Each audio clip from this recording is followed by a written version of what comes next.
Hello दोस्तों, कहानी की इस नई सीरीज में आप सभी का स्वागत है। आज की इस कहानी का नाम है बेवकूफ धोबी। यह एक मॉरल स्टोरी है। बेवकूफ धोबी रूपापुर गांव में मंगलू नाम का एक धोबी रहा करता था। स्वभाव से वह काफी सीधा साधा था और इसी का लोग फायदा उठाकर अक्सर उसे बेवकूफ बनाते रहते थे। उसके पास 3 गधे थे जिनका नाम उसने वीर, धन्नो और टन्नू रखा था। टन्नू बड़ा ही शरारती गधा था। वह अक्सर मंगलू धोबी को परेशान किया करता था।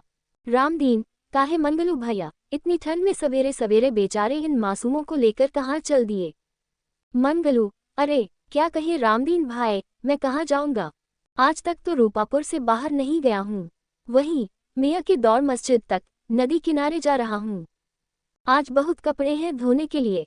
रामदीन, वो तो सब ठीक है मंगलू भाई, लेकिन ये बताओ, आपने तो 4 कपड़े और स्वेटर पहने हुए हो, लेकिन इन बेचारे गधों का क्या दोष है? इन्हें तुम इतना सवेरे ठंड में नदी किनारे क्यों ले जा रहे हो भाई?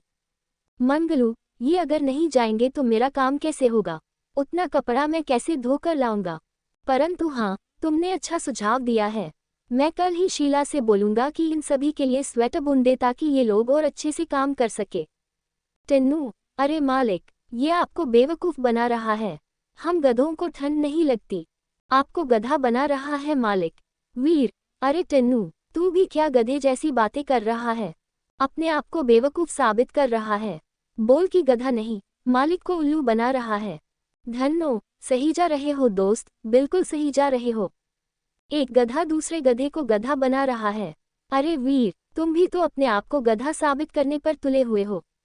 गधे जैसी बात करने की जगह उल्लू जैसी बात कर रहे हो। इस तरह तीनों गधे वीर, धन्नो और टन्नू आपस में बात करते हुए नदी किनारे पहुंच जाते हैं। मंगलू उनके पीठ पर से कपड़े उतारकर एक एक कर धोने लगता है। साधु बहुत देर तक देखता हूं कि मंगलू तन मन से इतनी ठंडी में मेहनत कर रहा है। उसका काम और लगन देख साधु प्रसन्न हो जाता है। साधु, इतनी सुबह सुबह जब लोग इस ठंड में घर में कंबलों में दुबके पड़े हैं, तुम यहाँ नदी किनारे पानी में कपड़े धो रहे हो। क्या तुम्हें ठंड नहीं लगती? मंगलू, लगती है ना महाराज, ठंड तो हमें भी लगती है, लेकिन क्या करें?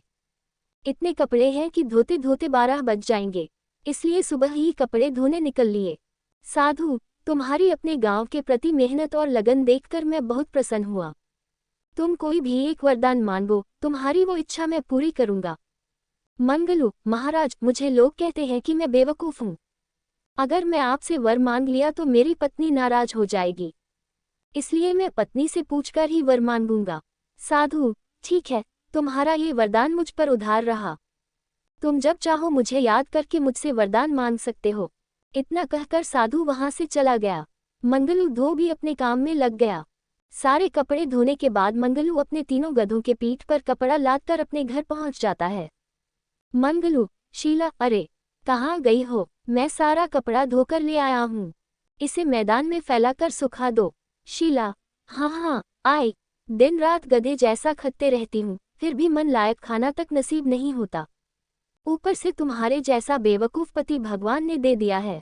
धन्नो, देखा वीर, मालकिन हम लोगों की बड़ाई कर रही हैं, बोल रही हैं कि गधा जैसा खटती है, यानी हम लोग बहुत काम करते हैं। टन्नू, हाँ, कभी कभी बुलाए हुए गधे जैसा मार भी पड़ता है। मंगलू, गधे जैसा खटने से याद आया, रामदीन भाई कह रहे थे कि इन तीनों को ठंड में स्वेटर बनवा देने के लिए। बेचारे कितने खटते हैं, मैं ऊन ले आया हूँ, तुम इनके लिए स्वेटर बुन दो। शीला, हे भगवान, मैंने आपका क्या बिगाड़ा था जो इतना बेवकूफ पति मुझे ही दे दिया? आज तक किसी गधे को तुमने स्वेटर पहने देखा है? मंगलू, अरे मुझे तो ये ध्यान में ही नहीं आया। दुकानदार मुझे बोल ही रहा था कि ऊन तोले जा रहे हो इन गधों के लिए, लेकिन मैं वापस नहीं करूंगा। सोच समझ कर लो। टन्नू, मैं तो उसी समय मालिक से बोल रहा था मालकिन की रामदीन आपको बेवकूफ बना रहा है, लेकिन मालिक हम गधों की भाषा समझ ही नहीं पाते। ऊपर से धेचू धेचू करने पर मुझे 2 डंडे भी मार दिए। वीर, अबे टन्नू, ज्यादा मत बोल, हम गधों की भाषा मालकिन भी नहीं समझती। ज्यादा धेचू धेचू मत कर, नहीं तो मालकिन अभी सनकी हुई है, सारी कसर तुम्ही पर उतार देंगी। धन्नो, अरे इस पर गुस्सा उतारे तब तो ठीक ही है, लेकिन इसके चलते हम बेकसूर भी मारे जाएंगे। शीला, सब खड़े खड़े मुंह क्या देख रहे हो? जल्दी जाओ और दुकानदार से ऊन वापस कर पैसे लेकर आओ। अगर तुम आज पैसे लेकर नहीं आए तो तुम्हारी खैर नहीं। मंगलू धोबी उल्टे पैर वापस बाजार जाता है। मंगलू, भैया ये ऊन वापस कर दो और मुझे मेरे पैसे लौटा दो। गधों को ठंड थोड़ी लगती है। दुकानदार, देखो भैया, मैं तुमसे पहले ही कह रहा था कि सोच समझ के लो। ऊन वापस नहीं होगा, लेकिन तुमने माना नहीं और बोले कि हमें ऊन दे दो, इसलिए अब मैं ऐसे नहीं लौटाऊंगा। धोबी ऊन लेकर वापस घर पहुंचता है। उसके हाथ में ऊन देखकर शीला का गुस्सा 7वें आसमान पर पहुंचता है। शीला, तुम्हारी बेवकूफ़ी की कोई हद नहीं है। मुखिया, अरे क्या हुआ शीला, क्यों बेचारे मंगलू को भला बुरा कह रही हो? शीला, ये इतना बुद्धू है कि कोई भी इसे बेवकूफ़ बना देता है। रामदीन भैया के कहने पर गधों के लिए इतना सारा ऊन ले आया और स्वेटर बुनने को बोल रहा है। मुखिया, वैसे 4 गधों के लिए ऊन थोड़ा कम है। शीला, पर हमारे पास तो 3 ही गधे हैं। मुखिया, अच्छा, गांव के सभी लोग इसको गधा बनाते हैं और तू अभी भी इसे आदमी ही मान रही है। ठीक है, चलता हूँ। वैसे इस गधे से तीनों गधे ज्यादा स्मार्ट हैं। गांव के लोग मंगलू धोबी की बेवकूफ़ी पर हंसते हुए चले जाते हैं। शीला को बहुत बुरा लगता है और उस रात शीला मंगलू को खाना भी नहीं देती। दूसरे दिन सुबह उठते ही मंगलू धोबी फिर से गधों को लेकर नदी के घाट के लिए निकल जाता है। रामदीन, क्यों भाई, गधों को स्वेटर नहीं पहनाया है क्या? मंगलू, क्यों सवेरे सवेरे मजाक उड़ा रहे हो भैया? वैसे ही कल तुमने ऊन नहीं लौटाया, इस कारण मुझे रात में खाना तक नसीब नहीं हुआ। ऐसे ही मेरा मन खराब है। इन गधों के चलते मैं हमेशा सबसे सुनता रहता हूँ। वीर, देख रहे हो ना टन्नू भैया, मालिक अपना दोष हम गधों पर लाद रहे हैं। टन्नू, क्या करोगे वीर भैया, हम गधों की किस्मत ही खराब है, हमें तो काम करना ही पड़ेगा। रामदीन, देखो मंगलू भाई, मैं एक सुझाव दे रहा हूँ, अगर ठीक लगे तो कर लो, नहीं तो इन गधों के जैसे जिंदगी भर जीना पड़ेगा। मंगलू, हाँ हाँ भाई, बताओ ना, वैसे भी इस गधे जैसी जिंदगी से तंग आ गए हैं। दिन भर काम करो, शाम को जाकर बीवी से डांट सुनो, बस यही जिंदगी रह गई है। रामदीन, तो सुनो, इन गधों को बेचकर एक बड़ा सा वॉशिंग मशीन ले आओ। उसमें तुम्हें कपड़ों को धोने में मेहनत भी नहीं पड़ेगी और ना ही सुखाने में, बल्कि जो टाइम मिलेगा उसमें तुम दूसरे काम भी कर सकते हो। कब तक बेवकूफ़ बने रहोगे? होशियार बनो होशियार, समझे? मंगलू, बात तो पते की कह रहे हो भैया, मैं आज ही गधों को बेचकर शहर से वॉशिंग मशीन लेकर आता हूँ। वैसे भी काम करते करते अब मैं थक चुका हूँ। टन्नू भैया, कह दो इनसे हमें बेचने की कोशिश ना करें, मैं दुलत्ती उलत्ती मार दूंगा तो फिर ना कहना। वीर, अरे रे, गुस्सा नहीं करते टन्नू भाई, अब मालिक जो चाहे वो कर सकता है, हो सकता है हम लोगों को इससे भी अच्छा मालिक मिले, अब ये तो उनकी मर्जी है, हम लोग तो गुलाम हैं, यहाँ भी काम करना है और वहाँ भी काम करना है, इतना गुस्सा अच्छा नहीं। टन्नू, बात तो तुम ठीक कह रहे हो वीर भैया, लेकिन हमें चिंता इस बात की है कि हमारे मालिक बेवकूफ़ हैं, जल्दी दूसरों की बातों में आ जाते हैं, आगे पीछे सोचता नहीं। अगर वॉशिंग मशीन लेंगे तो गांव में बिजली है तो नहीं, फिर उसे चलाएंगे कैसे? मंगलू धोबी बिना सोचे समझे दुकानदार की बातों में आ गया। अब हम भी मॉडर्न धोबी बन जाएंगे और कम समय में बिना ज़्यादा मेहनत किए ज़्यादा से ज़्यादा पैसा कमाएंगे। यही सोचकर मंगलू धोबी अपने गधों को एक धोबी को बेचकर उन पैसों से शहर से बड़ा सा वॉशिंग मशीन लेकर सीधा अपने घर चला आता है। घर पहुंचते ही उस बड़े से वॉशिंग मशीन को देखने के लिए पूरा गांव मंगलू धोबी के घर पर उमड़ पड़ता है। मंगलू धोबी अपने बेटे बबलू को पैसे देकर हलवाई की दुकान से लड्डू मंगवाता है और सारे गांव वालों को बांटता है। मुखिया, अरे वाह मंगलू, तुमने तो कमाल कर दिया भाई, हमारे गांव में पहली वॉशिंग मशीन है जिसे तुम खुद खरीद कर लाए हो। अब हम लोग भी शान से कहेंगे कि हमारा धोबी हमें मशीन में कपड़े धोकर और सुखा कर देता है। आदमी, मंगलू धोबी ने हमारे गांव का नाम रोशन कर दिया। अगल बगल 200 गांव में किसी के पास वॉशिंग मशीन नहीं है, ये हमारे गांव की उपलब्धि है।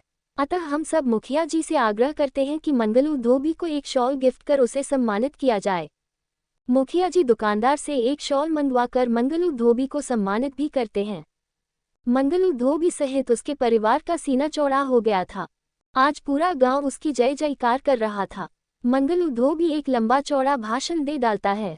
मंगलू, आदरणीय मुखिया जी, गांव के सम्मानित लोग और हमारे गांव के साथियों, जैसा कि आप लोग जानते हैं कि जीवन भर मुझे बेवकूफ़ धोबी के नाम से नवाजा गया, लेकिन आज वही लोग मुखिया जी सहित हमारी सोच को सलाम करते हुए हमारी जय जयकार कर रहे हैं। अंत में मैं गांववासियों से यही कहना चाहूंगा कि कोशिश करते रहने से हमारे जैसे बुद्धू बेवकूफ़ आदमी भी अपनी सोच के बदौलत गांव की शान बन सकते हैं। आप लोग भी गांव को आगे बढ़ाने के लिए हमारी जैसी सोच पर अमल कर गांव को तरक्की के रास्ते पर आगे बढ़ाएं। जय रूपापुर की जनता। मुखिया: वाह, हमें आज तक नहीं मालूम था कि अपना बेवकूफ़ समझे जाने वाला मंगलू धोबी इतनी सरलता से सटीक भाषण दे सकता है। गांव के युवाओं को मंगलू धोबी से इंस्पायर होने की जरूरत है भाई। एक बार फिर से मंगलू धोबी को गांव के लिए उपलब्धि पर तहे दिल से शुक्रिया। आदमी, भाइयों एवं बहनों, अब मुखिया जी वॉशिंग मशीन का स्विच दबाकर उद्घाटन करेंगे। कृपया आप लोग जोरदार तालियों से मंगलू धोबी की इस उपलब्धि का स्वागत करें। मुखिया: लाओ भाई, एक नारियल पहले फोड़ दूं, उसके बाद स्विच ऑन कर वॉशिंग मशीन चलाएंगे।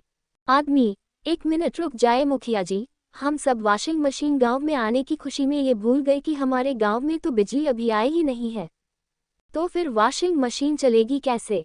अभी तक जो मुखिया जी और गांव वाले मंगलू धोबी को जो सराखों पर उठाए हुए थे, अब उसे महाबेवकूफ, बुद्धू, न जाने क्या क्या उपाधि देकर उसे भला बुरा भी कहने लगे।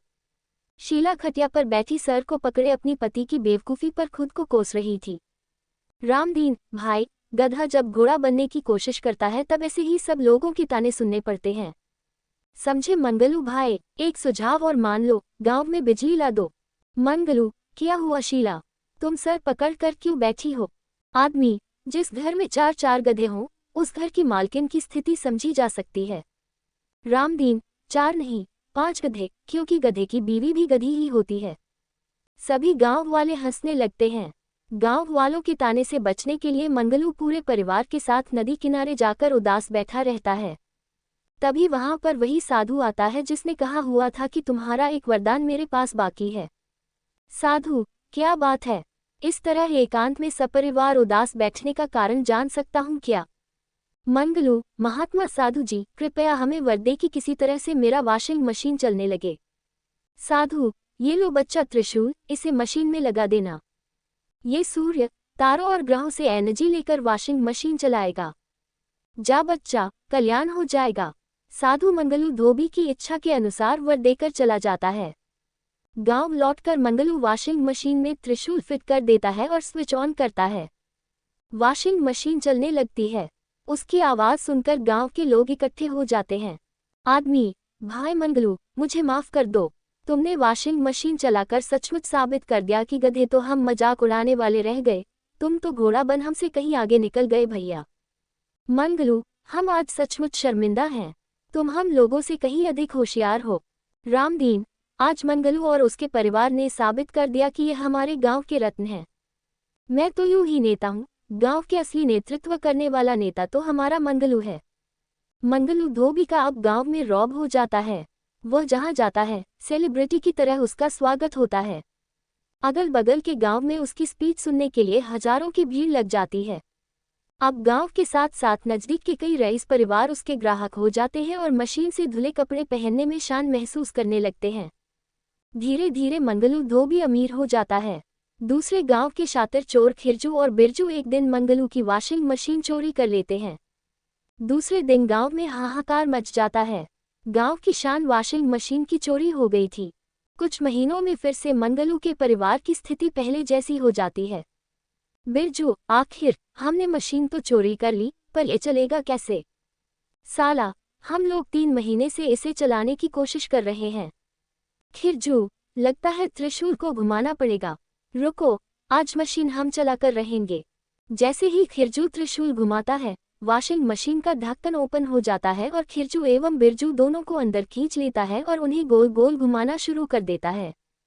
खिरजू: अरे बाप रे, कोई बचाओ, अरे उल्टी हो रही है, चक्कर आ रहा है, कोई तो रोको इस मशीन को, अब हम चोरी कभी नहीं करेंगे। बिरजू: बचाओ हमें। अरे खिरजू, तू मुझे दुलत्ती क्यों मार रहा है बे? खिरजू: अरे मैं क्यों मारूंगा, हमें तो उत्तर, दक्षिण, पूरब, पश्चिम सब एक लग रहा है। बस करो मशीन देवता, मैं तुम्हें मंगलू धोबी के यहाँ खुद लेकर जाकर रख दूंगा। बिरजू: हाँ हाँ मशीन देवता, हम दोनों मंगलू धोबी से नाक रगड़कर माफी मांगेंगे, अब कभी चोरी नहीं करेंगे। तभी वॉशिंग मशीन रुक जाती है। खिरजू और बिरजू इलाज कराने के बाद तुरंत मंगलू के घर वॉशिंग मशीन लेकर पहुंचते हैं और उनसे माफी मांगते हैं। पुलिस दोनों को ले जाती है। गांव में फिर से बाहर आ जाती है। मंगलू धोबी की स्थिति फिर से अच्छी हो जाती है, लेकिन अन्य धोबियों की हालत खराब हो जाती है। मंगलू को ये अच्छा नहीं लग रहा था। एक दिन फिर वह नदी किनारे से गुजर रहा था कि वही साधु फिर से उससे मिलता है। साधु, कैसे हो बच्चा? मंगलू, आपकी कृपा से सब अच्छा है बाबा, लेकिन अगर हमारी तरह सबका अच्छा होता तो बहुत अच्छा होता। साधु, तुम कहना क्या चाहते हो? मंगलू, हमारे गांव में भी बिजली आ जाती तो अच्छा रहता। साधु, मैं जानता हूँ बच्चा, तुम्हारे जैसा सबके बारे में अच्छा सोचने वाले की ही संसार को जरूरत है। जाओ बच्चा, कल्याण हो। गांव पहुंचने पर उसी समय राजधानी से कुछ इंजीनियर मुखिया जी के पास आते हैं और बताते हैं कि मुख्यमंत्री ने इस गांव को 1 सप्ताह के अंदर बिजली पहुंचाने का आदेश दिया है।